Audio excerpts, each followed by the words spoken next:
berciciran. Tan Sri Yang di-Pertua, saya mohon untuk meneruskan jawapan. Menteri tak jawab soalan saya pun satu. Tapi saya nak bagi contoh pada Yang Berhormat Menteri, Tan Sri Speaker. Ini kata tauliah nak mengawal. Saya baca pertuduhan yang dikenakan pada seorang ulama, bahawa kamu pada 24 April 2006 jam lebih kurang 4:30 petang di pusat rukun tetangga Seksyen 14 PJ telah didapati mengajar tafsir Al-Quran surah Al-Baqarah, mengupas ayat 14 hingga 20 berhubung dengan ayat agama Islam tanpa tauliah, diberikan di bawah Seksyen 118 Enakmen Pentadbiran Agama Islam Selangor. Seorang ulama ditangkap, digari, dibawa ke balai, diaibkan dan dimalukan kerana mengajar ayat 14 hingga 20 surah Al-Baqarah. Di mana justifikasi kata nak buat pengawalan? Yang ini yang saya bangkitkan tadi. Apa kayu pengukur dia yang nak mengatakan boleh tak boleh? Dan adakah kerana, saya sebut lagi sekali, adakah kerana fahaman yang berbeza? Contohnya dalam kes ini, Wahabi pernah atau tidak tindakan diambil tak menafikan tauliah kerana fahaman Wahabi?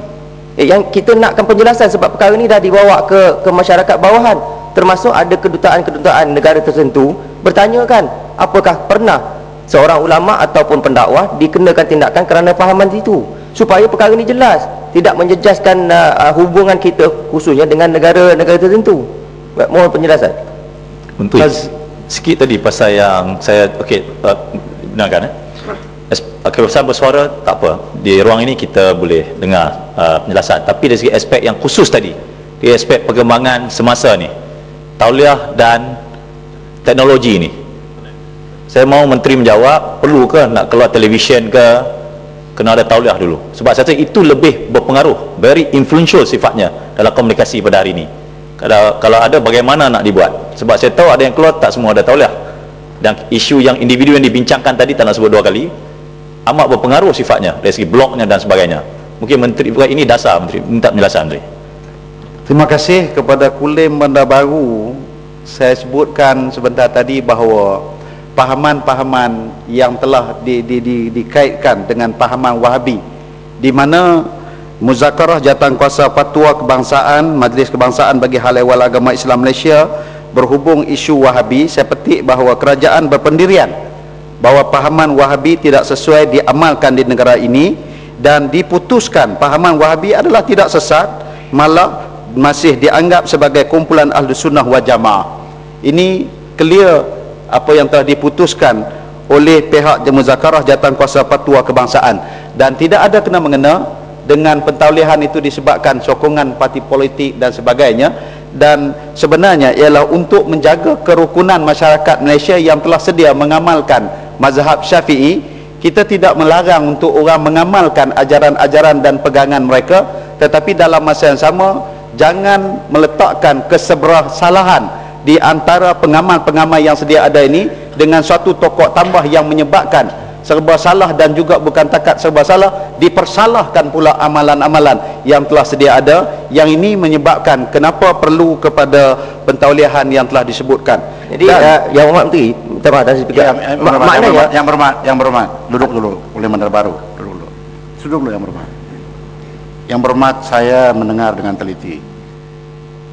Kalau saya campur, nanti dianggap bahwa saya tidak paham sensitiviti agama. Saya paham jawapan Yang Berhormat Menteri, yaitu kadang-kadang ada negeri yang mempunyai syarat-syarat tertentu. Itu di luar bidang kuasa dia untuk menjawab. Dan cara berbahas pun kadang-kadang oleh kena dua tadi daripada Kulim Bandar Baru dengan Balik Pulau ini, mereka ini adalah pengamal guaman. Pertanyaan itu seolah-olah pinpoint pertanyaan yang memerlukan jawaban yes or no. Ini berbahas Yang Berhormat secara dasar. Jadi cara Menteri menjawab saya paham, cara kamu bertanya saya juga paham, tetapi di luar sana ada yang kurang paham. Itulah makanya dia sebut sensitivity. Apa yang perlu di sini, itu yang perlu didengar, dan tidak kuasa di luar sana di negara-negara yang tertentu. Jadi confine perbahasan kepada itu, jangan ulang balik karena kita akan berputar di situ sejak 2 jam dari sekarang. Di situ juga Menteri akan jawab sensitivity dia ini lepas itu tidak puas hati tanya lagi. Sila Menteri respon dulu kepada itu. Tadi speaker, lepas itu beredar. Sebelum dilanjutkan penjelasan, saya maknanya for the first time, untuk pertama kali baru kita dapat tahu bahawa mereka yang dikatakan berpahaman Wahabi tidak akan diberikan tauliah, tetapi boleh mengamal. Adakah itu maksud dia?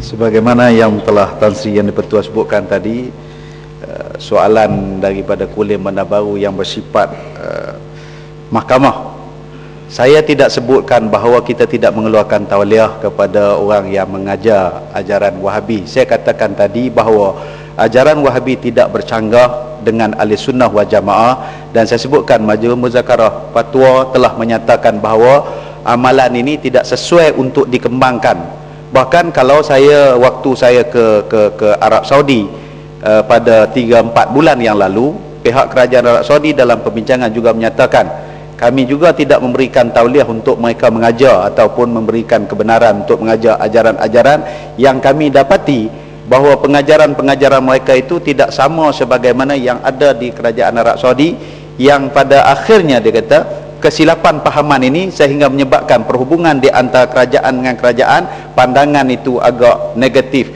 kerana hal-hal yang seperti ini.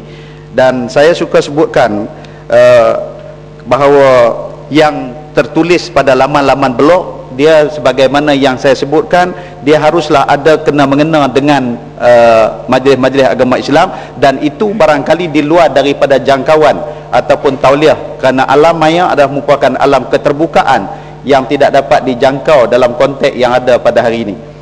Jadi yang Mufti, sekali lagi saya nak tanya, adakah itu dasar kerajaan? Mereka yang dikatakan berpahaman Wahabi tidak akan diberikan tauliah. Adakah itu pendirian kerajaan sekarang? Yang itu yang nak jelas tu. Kita tak nak di luar ni ramai. Jadi kita nak benda tu saya sebutkan clear. Tuan Yang di-Pertua, Tan Sri Yang di-Pertua, saya sebutkan tadi bahawa tidak timbul soal ajaran Wahabi untuk kita tidak keluar dan mengeluarkan, sebab yang mengeluarkan tauliah-tauliah ini berdasarkan kepada permohonan dan pertimbangan daripada kerajaan negeri masing-masing, dan ini hak dan juga kuasa yang dimiliki oleh mereka. Yang Menteri, sebelum Yang Menteri jawab terus, sebab Yang Menteri pun sahabat saya, kita biasa berceramah ramai-ramai, kita berforum. Ya, saya dulu yang berhormat bukan termasuk dalam sahabat kamu, maka tugas saya ialah bahawa perbahasan ini jangan terlampau akademik. Yang berhormat, ini bukan akademik. saya mendengar jawaban daripada Menteri, jawapan itu saya berpuas hati pasal soal disability, tapi yang berhormat sekarang ini mendesak satu soalan yang perlu jawab ya atau tidak. Itu tidak dibenarkan dalam parlimen. Baik, Tan Sri, sekarang dan jangan repetitif dengan soal ini lagi, sudah setengah jam. Sekarang ni saya Tan Sri, sebab Yang Berhormat Menteri bagi saya peluang. Tan Sri, saat ni Sri Gading, Yang Berhormat ini untuk celahan minta sama Menteri. Kalau Menteri, Yang Berhormat Menteri bagi peluang saya. Sri Gading, Yang Berhormat Yang Berhormat Sri Gading, saya tengah bercakap. Yang Berhormat. Yalah, tapi Dulu Yang saya Berhormat, nak tunjuk pasal dia bagi kepada Sri Gading. Dulu Yang Berhormat. Tadi dia bagi kat saya, Tan Sri. Sekarang ini dia sudah tukar pendapat.